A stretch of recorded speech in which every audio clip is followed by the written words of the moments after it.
Assalamualaikum warahmatullahi wabarakatuh. Saya Ahmad Bintang Firansyah dengan NPM C1 Channel 23026. Pada video ini saya akan menjelaskan mengenai salah satu dari laporan keuangan akuntansi, yakni laporan arus kas. Nah, laporan arus kas berbeda dengan 3 laporan sebelumnya, yang dimana itu disusun berdasarkan asumsi akrual ataupun basis akrual. Laporan arus kas ini disusun berdasarkan asumsi basis kas, yang dimana pengertiannya basis kas itu ialah setiap transaksi akan dicatat dengan memperhatikan apakah ada kas masuk ataupun keluar. Jika tak ada kas yang masuk ataupun keluar pada transaksi tersebut, maka transaksi tak bisa dicatat.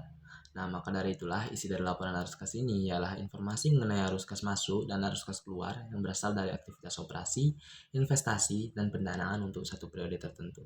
Selanjutnya, mengapa laporan arus kas itu penting sampai terdapat PSAK-nya sendiri, yaitu PSAK nomor 2. Padahal sudah ada informasi tentang laba di laporan laba rugi dan komprehensif lain.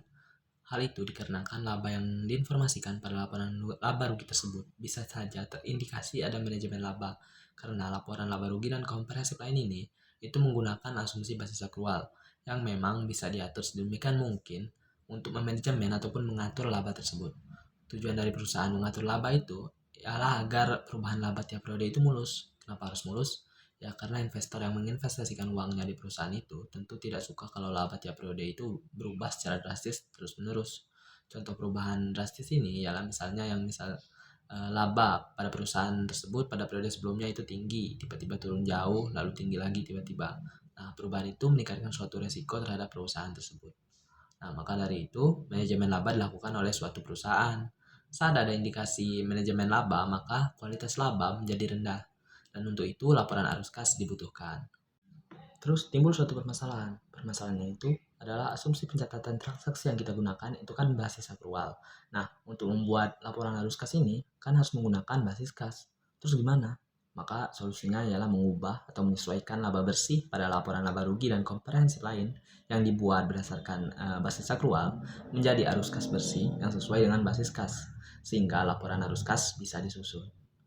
Nah, kemudian ada manfaat dari laporan arus kas. Manfaatnya adalah untuk menilai kemampuan suatu perusahaan membayar liabilitasnya, membayar dividennya, serta menunjukkan kemampuan perusahaan itu untuk menghasilkan kas di masa yang akan datang.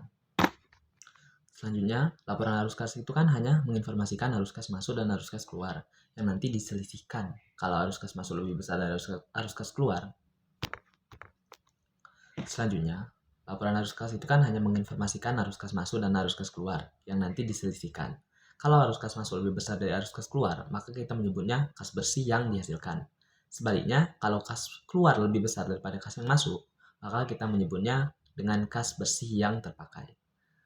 Informasi arus kas masuk ataupun arus kas keluar tadi itu berdasarkan 3 aktivitas. Nah, pertama itu aktivitas operasi, yaitu transaksi-transaksi tunai yang mempengaruhi item-item dalam laporan laba rugi. Item-item dalam laporan laba rugi ini mencakup pendapatan, bisa pendapatan jasa, pendapatan bunga, pendapatan sewa, ataupun penjualan. Nah, kemudian ada kelompok akun beban. Beban ini banyak contoh beban operasi, beban gaji, beban sewa, dan lain-lain. Kemudian yang kedua, aktivitas investasi, yaitu transaksi-transaksi tunai yang mempengaruhi item-item pada kelompok aset tidak lancar. Dan yang ketiga itu aktivitas pendanaan, yaitu transaksi-transaksi tunai yang mempengaruhi item-item pada kelompok liabilitas jangka panjang. Nah, dan ekuitas, contoh liabilitas jangka panjang ini seperti hutang, obligasi, hutang bank, atau wesa dalam jangka panjang. Dan untuk ekuitas seperti dividen, modal saham, dan return earning. Nah, demikian penjelasan yang bisa saya berikan. Terima kasih. Wassalamualaikum warahmatullahi wabarakatuh.